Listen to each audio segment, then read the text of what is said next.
me today is John Harrison Lengendet. He is an expert in project management. He's also the founder of a CBO in Samburu County, and we are going to discuss about education, participation, and development. I'm your host, Joseph Lagi. Karibu sana. Asante. So, Edison, karibu sana. Asante. Thank you. So, you are a leader. So, and I know that you do a lot. You are also an aspiring writer, despite of all those many years of experience working with the communities in Samburu County. Yeah. So, please, just introduce yourself to our audience. Thank you very much, Joseph. My name is John Harrison Lengerdet, and I'm the founder and executive director of Empower Pastures Organization of Kenya. Also, previously in the last concluded elections, I was an aspiring deputy governor for Samburu County. I'm also director for Samburu County in the Piolo Lumumba Foundation. And I'm an active youth advocate. And our organization, Empower Pastures Organization of Kenya, focuses so much onto public participation. Okay. And social accountability. And as he also said, I'm an aspiring writer. I'm looking into so much into democracy and by scrutinizing participation. And within also participation, I'm looking deep into education and how education contributed to democracy, or rather the success or the failure of democracy in Africa. That's really great, and I really say that I admire what you're doing. Thank you. Because you are an inspiration to many youth. I know that most of the time we are being asked that we are the leaders of tomorrow, but you are an evidence, or you are actually a proof that truly youths are the leaders of today. Absolutely. Because if I hear that you are an aspiring deputy governor at this young age, and you had such kind of dreams, and those are the youths that we really need. Absolutely. So you are really an inspiration, and you also aspire to write, and you have a focus on education, participation, and democracy. Yeah. And that's what you are practicing. I think that ambition or aspiration to write just comes from what you've been doing, because you've said that your organization squarely deals with participation. Yes. It's mostly in governance. Yeah. So please, can you just tell us some of the activities that maybe you do in your organization before we engage into our topic? After looking into our several activities that we've been implementing, and looking at how our community perceives change or development, it really inspired me even to now look into maybe documenting and putting into books what I experienced in the field. So what our organization does, one, we do, we've been training youths severally on social accountability and public participation, where we brought even prominent lawyers and constitutional lawyers like Professor Piolo Lumumba, who assisted us educate youths via virtual trainings and to educate youths on social accountability and public participation. The need of youths, the need of pastoralist youths to participate meaningfully in decision-making processes. Okay.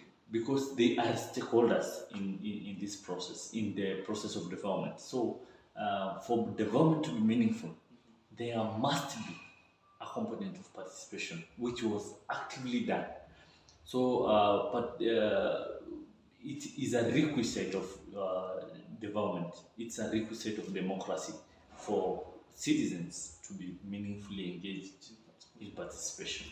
So we also do open forums, having citizen juries, having citizen forums on public participation and social accountability. We also make sure that at least we as a CBO, we as a community-based organization do meaningfully participate during public participation forums initiated by the county government. We also are trying now, looking at addressing the key issues underlying issues that are causing undermining our participation. And some of these we've seen are gender issues, which are harbored by our cultural practices. Interrupt a little bit. Sorry. Yes, because you have said a number of things that you do to engage on that on the issues to do with participation. Yeah. But understanding that when it comes to participation, so I know that education is very, very key. Yeah. So, and Samburu County is having that high illiteracy level. Yeah. So how is that one a challenge? So, first of all, participation comes with information. Yes. First of all, you must be informed. What are you going to participate on? Yes. For the process to be meaningful, you must at least access relevant information that will inform your meaningful participation in the process. So, and you know, the world has transitioned successfully to a place whereby now almost everything entirely is on paper. That's true. Everything is done on paper. It's documented. Yeah. So, which is a very good transition. But now, our communities, for example, in Samburu County, we have not yet transitioned fully into a place whereby we can fully depend on paper. So the information that we take to our people, for example, County Integrated Development Plan, which is a 5 years plan containing the priorities of the citizens themselves, and the government doesn't go outside of the CIDP. They fund activities which are in the CIDP. The CIDP becomes the guide to the government in the long run. That is for a period of 5 years. So you can imagine taking a CIDP at 200 pages or even more, sometimes to a woman who is illiterate, or a youth who is illiterate, or even an elderly person who is illiterate, and you expect them within a short period of time, that is within 2 to 3 hours, to meaningfully participate and give their priorities. And even give their comments. And give their comments. So then participation becomes only but a formality that we are doing. We're doing public participation for formalities and to have reports and not to meaningfully participate these citizens, for them to be part of this process, and for them actually to even put the leaders onto account because of the priorities they kept in the priorities they contributed during the participation process. So now, when it comes to participation, why do you think that participation is really needed? What inspired you to say that this is where the problem is and this is what we are going to work on? Which is that problem? If these people, because of their illiteracy level and these other challenges that we might discuss later, are affecting them, why do you think that they need to participate? Okay, so according to Kenya Housing and Population Census 2019, Samburu County has 74.5% of illiteracy. So these people now doesn't completely know their role or how to reinforce their government of the day to prioritize, or actually to work according to what they want and not what the government wants them to get. So one importance of public participation, or actually meaningful process of participation, is now citizen ownership.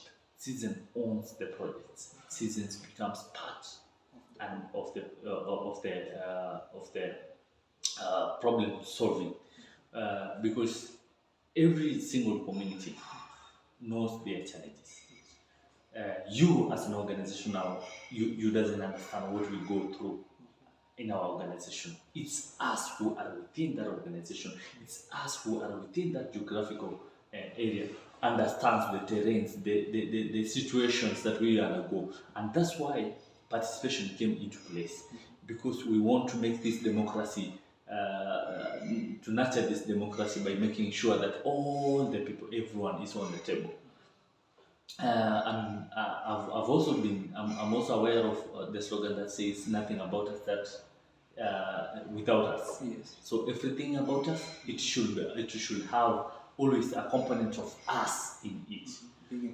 Being involved. Yeah, so now looking at the 74.5% illiteracy level, these people doesn't have know-how of reading and writing. And they need to be participating. And they need to participate. Therefore, what happens as we go around and do research as the contribution of illiteracy, because actually the illiteracy is an umbrella problem of all the entire problems that we do face in Samburu County. It harbors insecurity, it harbors gender-based violences, it actually bars us from participating meaningfully, and therefore brings in the issue of corruption, because now leaders can't be held accountable, because the community sees the development being brought by the leaders as a favor. It's a favor. So when a leader brings, when there is a development of a school, a development of a dispensary, the people will see as a privilege, not as a right. Yes, and that's why they see themselves as indebted to the leader, whereas the leader should be indebted to the people. So the leader should be accountable to the people, and not the people accountable to the leader. Okay. So that is now how it misses. It brings a whole issues of integrity and the whole issue of corruption, because the leader, no one is watching the leader. So since no one is watching the duty bearers, no one is putting the duty bearers onto account, then that is how the window of corruption gets into Samburu County. Yeah. So now, just because you have really discussed that one in detail, so I'm just thinking that now that education being the bridge between the people participating and also the governance, and bridging the issue of insecurity, the issue to do with gender.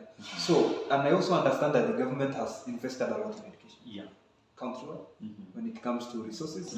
I understand that now the government is providing resources to schools, books and all that.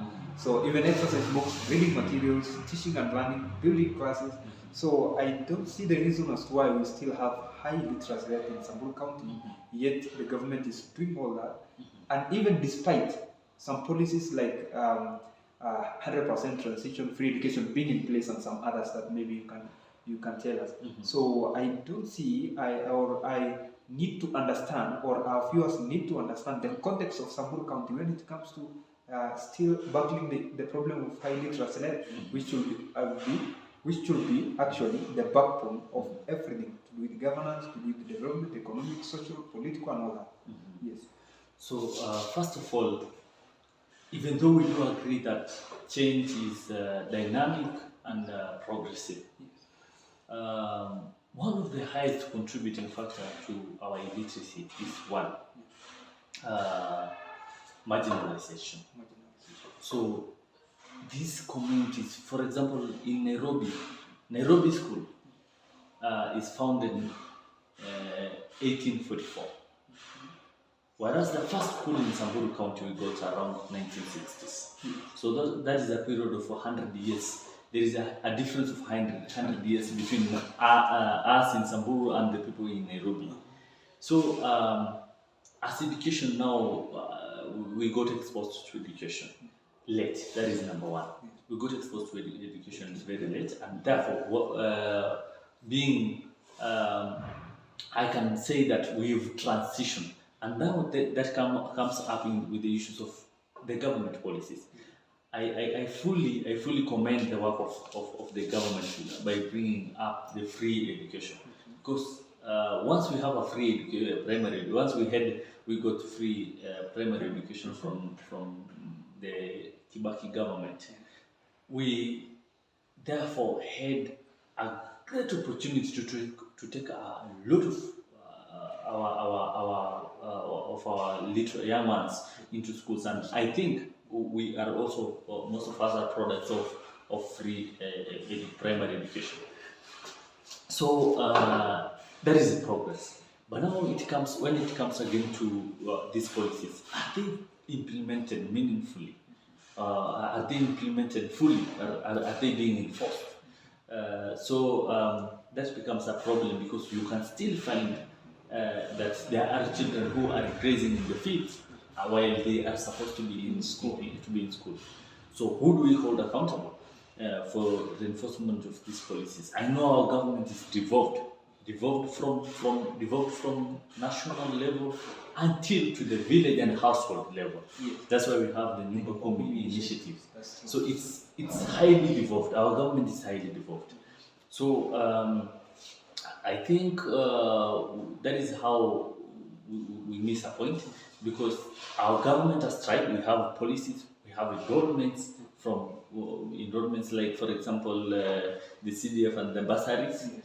From the national government, we do have CDF, and from the county level bursaries. We have a lot of enrollments for education. What about when you talk about the systems? For example, because one thing that I have seen, that we say that the government is default from the national level, county level, then village level to household level, where we have the initiative. So why do you think? Because now that brings on the question of systems being in place, or system not working in Samburu County as such, maybe because of some other factors, whereby you know that you are a Nyumba Kumi committee, and there is a child who is not going to school in house A, house B, and that. Then why don't Nyumba Kumi and the local chiefs and the local elders, council of elders, we have the national government being represented by chiefs, we have the county government represented by village admins, we have the Nyumba Kumi old men around and women in the village. Why are they not working to ensure that the policy of 100% transition is not working? Sure. So, okay, first of all, I might not fall tempted to blame him, because when you look at the chief alone, a chief is responsible to implementation of this policy. The chief is responsible for implementation of anti-FGM policy.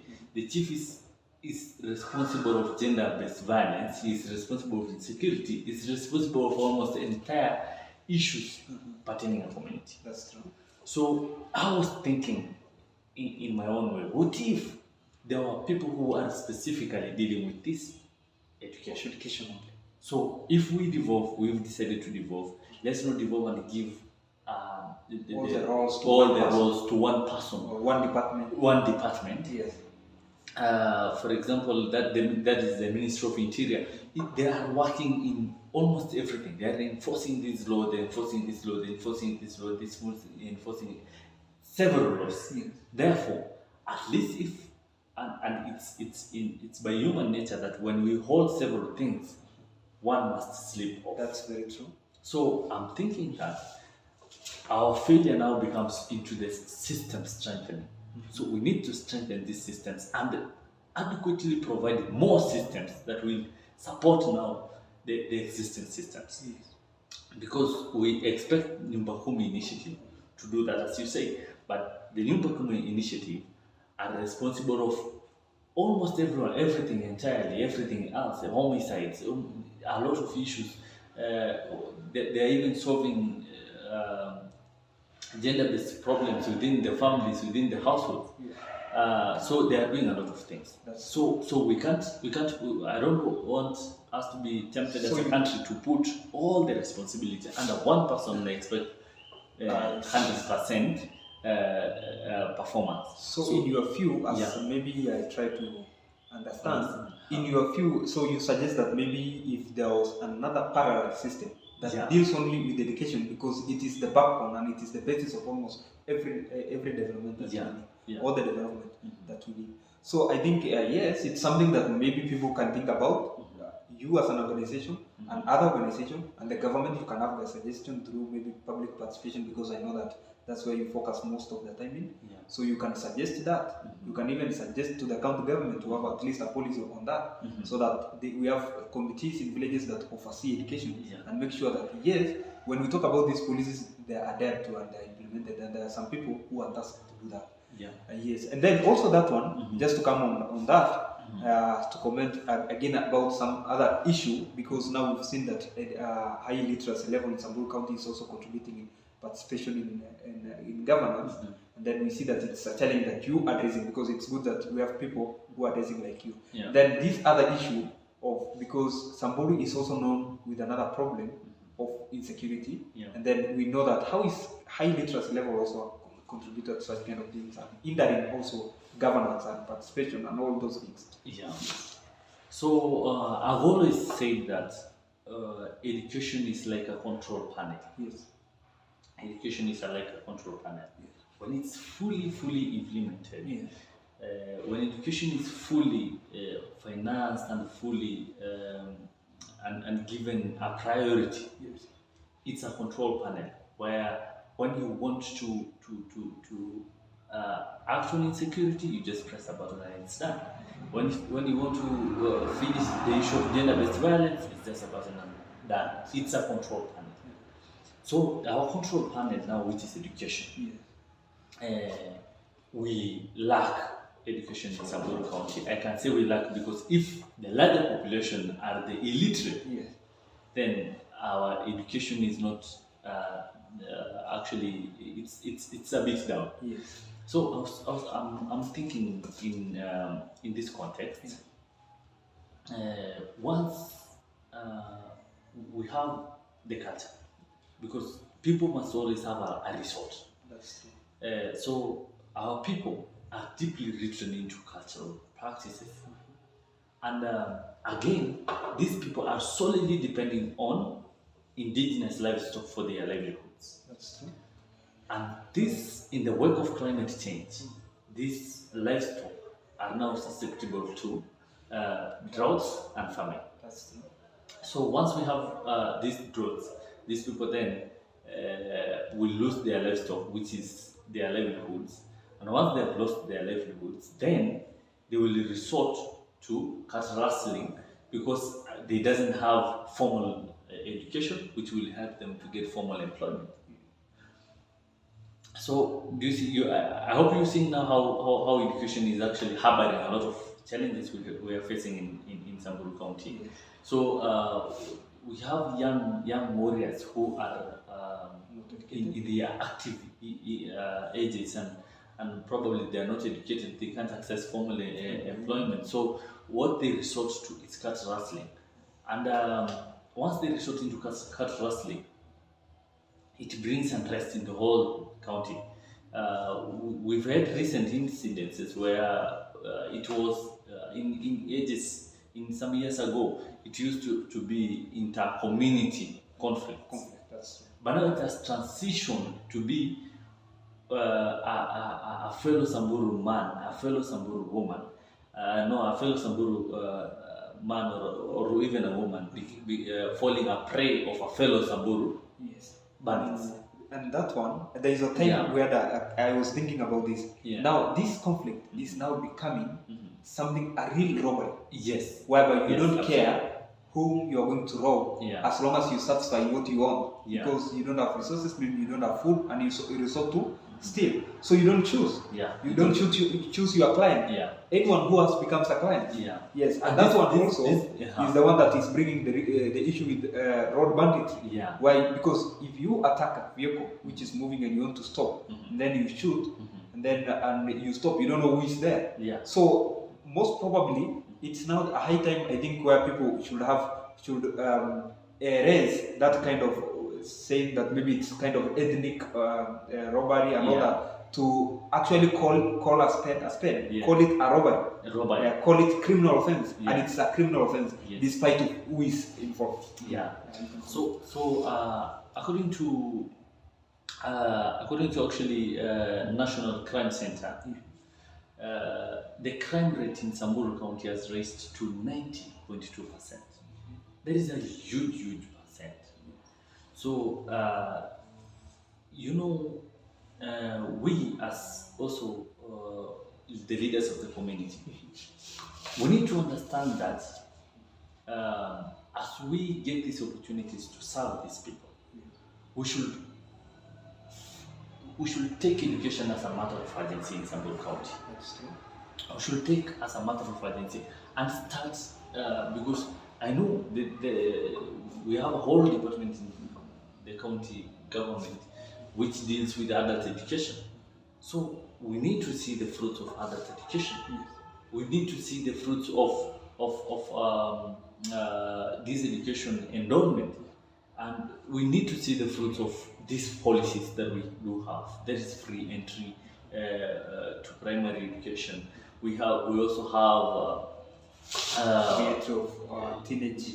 so those teen who mothers. drop out of school, they are also allowed to get back to school through re-entry policies. There are a lot of beautiful policies.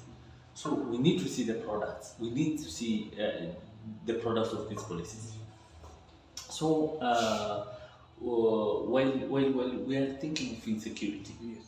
insecurity is purely out of it's these people are doing this because they lack the knowledge, they lack the technical know-how to implement or actually to get to earn a living. Yes. So they only earn their living by livestock. Yes. So if you doesn't have livestock, then you are poor, Yes. completely poor and depend on people. Yes. So if at all we need success in this, we invest a lot in education. We invest a lot in education. It is the long-term and the short-term solution to all these problems that we are facing. Yes. So it's just for us as a county to accept that education is a matter of urgency, and we take serious action to make sure that we mitigate the illiteracy levels in our county by exposing ourselves into adult education, by ensuring that we have 100% transition of implementation of the 100% transition policy, and we make sure that enrollment in our schools. I'm expecting now that our schools should be overcrowded. Yes. Overcrowded because education is almost free. we have been lagging behind for some time. Yes. So we've been lagging behind. So you expect that we should be thirsty for this education. We should be thirsty. We should be talking of increasing classes. Yes. We should be talking of having a human resource personnel working, because we have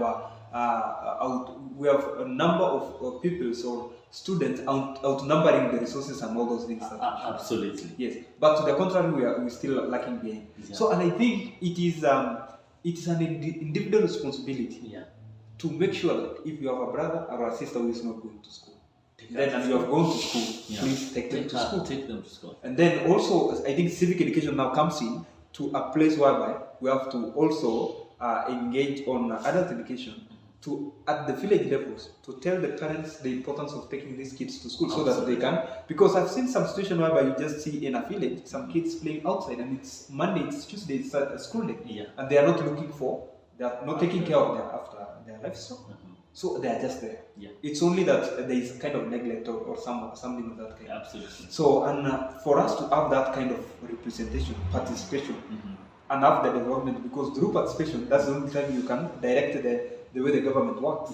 And then it works on your favor because you know what you want. I think that's what you mean, is it? And that's why you are so much focused on participation. So, and education must be there. So, and we also see that when it comes to participation, I know that the communities that we are dealing with, they're still into their culture. So, and there is a high element of gender biasness when it comes to that. And most of the time we also attribute that one to not having education, because if people don't understand things, if they can't read about the policies that are there and the reason why we need to have gender parity, then they cannot implement also those ones. So I don't know whether it is also an issue that you see, because if we talk about participation, it's broad and you have to have those elements, some things that you are dealing or you are addressing within the communities. So once you check the issue of participation Samburu County, Yes. even though we are badly off, Yes. there are those populations of our in our community which are worst off. Yes. So women in our community, they are not allowed to speak as they stand in cases where they are allowed to sit in a meeting with the men, because they are not allowed completely. They are not allowed. They are not supposed to be in a meeting with the men. So women are now suppressed, whereas they bear the brunt. They bear the brunt of underdevelopment, or actually no development to their areas. They are the ones who go very many kilometers to fetch water. They are the ones who goes. They are the ones who prepare these children to go to school in far distances, and so they are the ones who bear the brunt.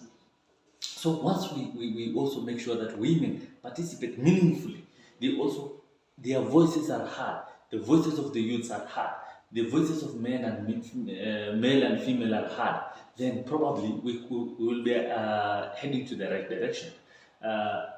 I've seen several organizations, and I credit this to several organizations, including even your podcast, which is now creating awareness through these podcasts.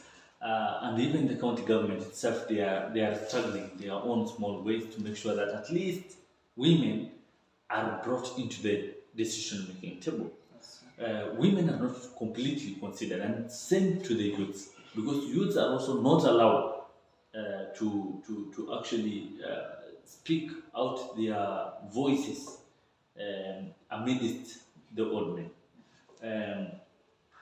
One of the issues I've always identified in our systems of governance as Samburu County is we do have traditional systems of governance, whereby the leaders we do place on the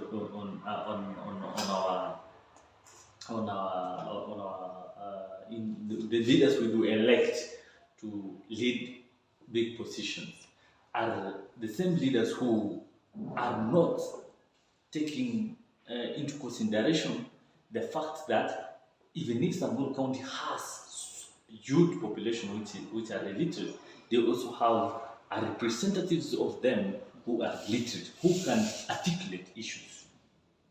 So once we bring traditional systems into our governance, whereby it's our issues are decided by old men who are sitting under a tree and who are not allowing women, the voice of women and voice of youths who went to school, then it becomes a meaningful process. Yes. So I don't say we eradicate the traditional systems, which are very important, also in governance. We say let's bring everyone on the table. Bring the youth, the learned youth on the table. He can articulate, he can translate, even not, if not to contribute as per se, he can even take a role of translation.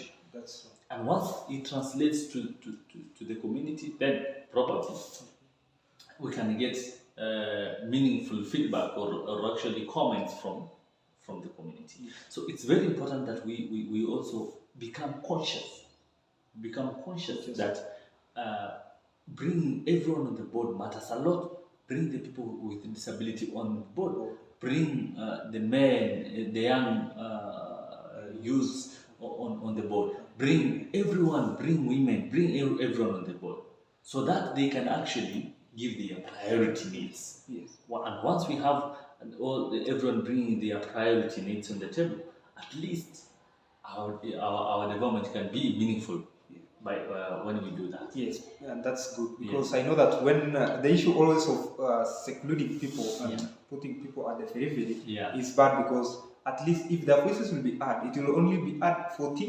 50% and going down. Yes. It can never go up. Absolutely. Because at the end of the day, even if we are men and we are women in our homes, in our families, at least at the end of the time, you as a man will not know the pain or the challenge of bringing water from 2 or 3 kilometers or 4 even. You will not. So I think when women come into these participation places, they can talk of as much as you'll be talking of a road, maybe because you have a vehicle. Yes. So someone else will be looking at that's not the first challenge. Yeah. That's let's have a water is a priority. It's a priority. Yes. Yeah. And then when you come to maybe you give youths a space, then they must be talking of employment as an issue. Yeah. So, but you, because you are a man and you're employed, you might not see that one as a challenge. You might not see that. So I think it's good that or probably you are old and there are some things that have gone off your time. Yes. You don't see as priority as young people at this time. Yeah. So I think participation is very good. So and having all these issues, and I know that people who are going to listen to us, some of them are going to act because we need that when you get this kind of information, you get a clear picture of the challenges that are there. So, and that's the reason as to why we say that we engage in such kind of conversation. That we also use some platforms like this podcast. We talk about issues that someone somewhere will see that it's good. It is his or her responsibility to act. Yes. You see, absolutely. To act for the betterment of this community, because it always takes an initiative of an individual to change the world. Yes. We don't just think the same, all of us.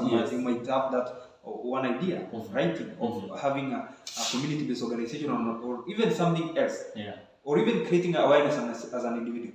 So, what do you think that needs to be done? What are some of the actions that we need to be done to improve the literacy level? Yes. So number one, we thank God because we've got devolution. Yes. Devolution was the first success in actually making sure that we, the marginalized people, now have can sit on a table and plan for ourselves and own these processes and at least elect leaders who are now here with us and whom we can sit down and do prioritize our needs. So I want us to fully focus on devolution. So if at all our government could decide today that and being conscious that we have a high literacy level, we have a poverty index of 74%. According to humanitarian aid reports.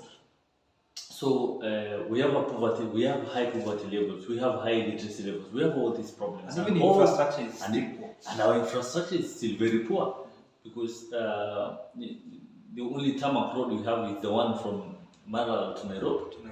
So there is no any other tarmac road in some accessibility of some other. So yes, so the even road networks helps in actually even recovery of stolen livestock. It helps a lot in security response and the rest.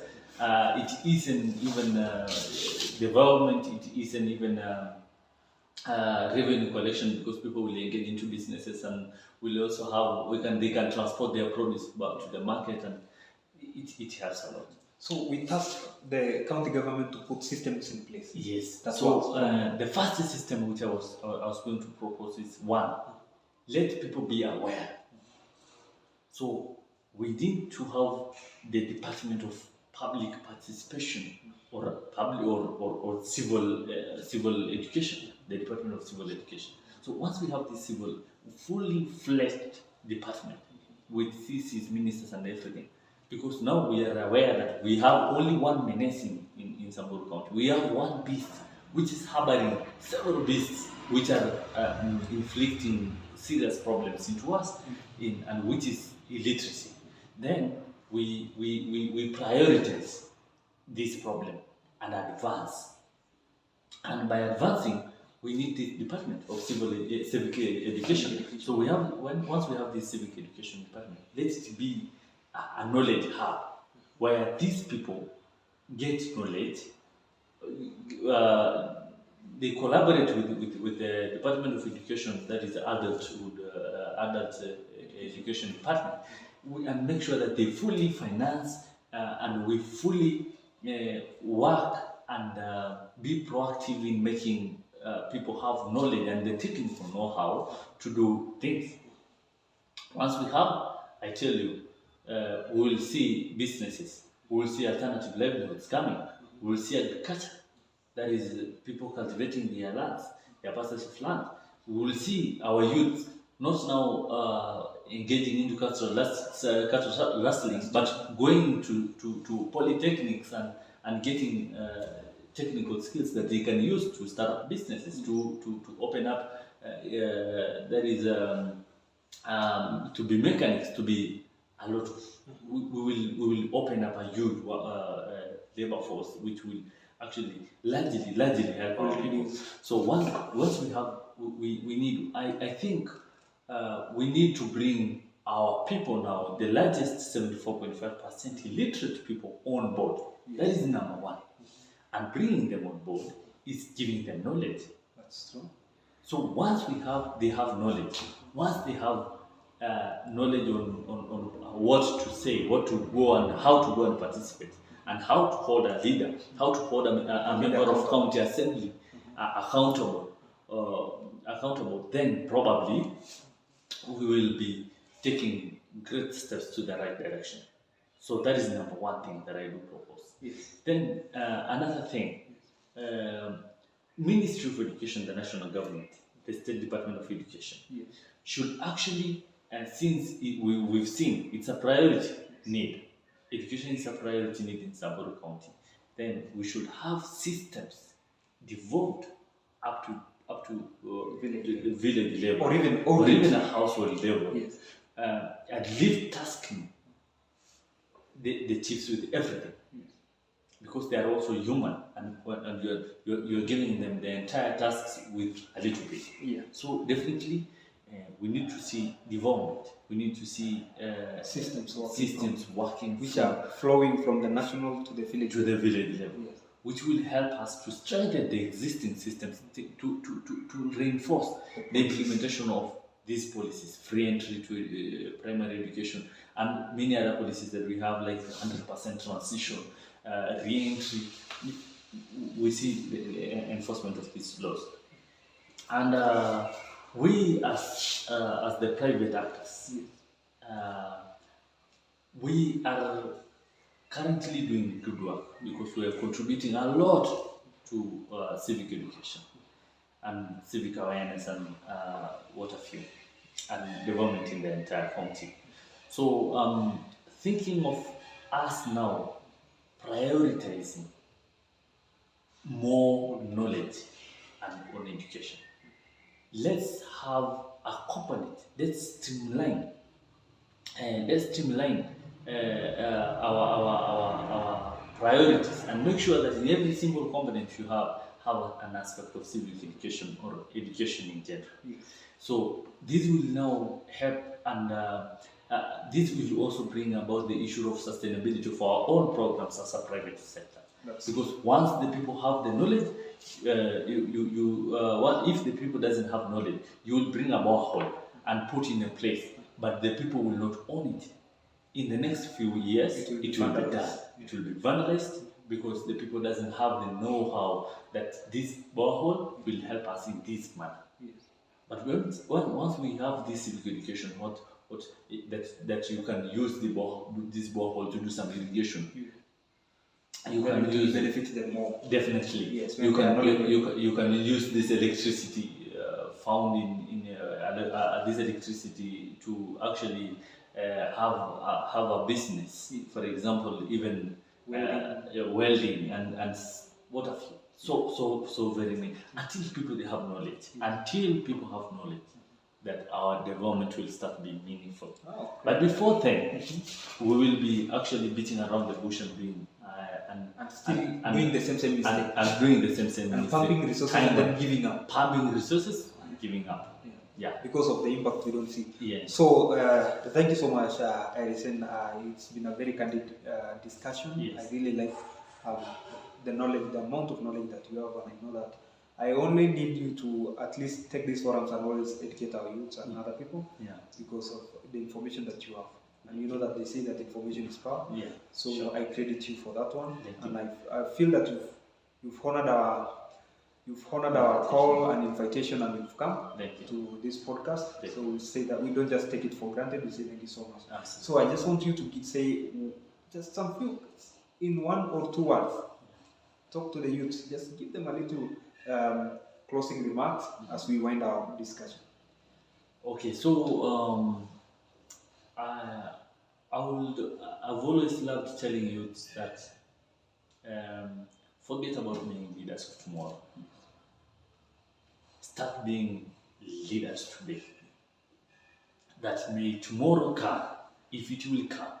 Let's get us when we are leaders and leading our communities. I would be very happy one day to find our youths not engaging into coercion because of incitements by the leaders and throwing tantrums on social media because of other people and contribute meaningfully to development and be part of the change. Going to public participation forums and say, my community wants this and not this. My community faces these challenges. I want to see in the near future, seeing youth becoming taking up leadership positions, because one, Samburu County,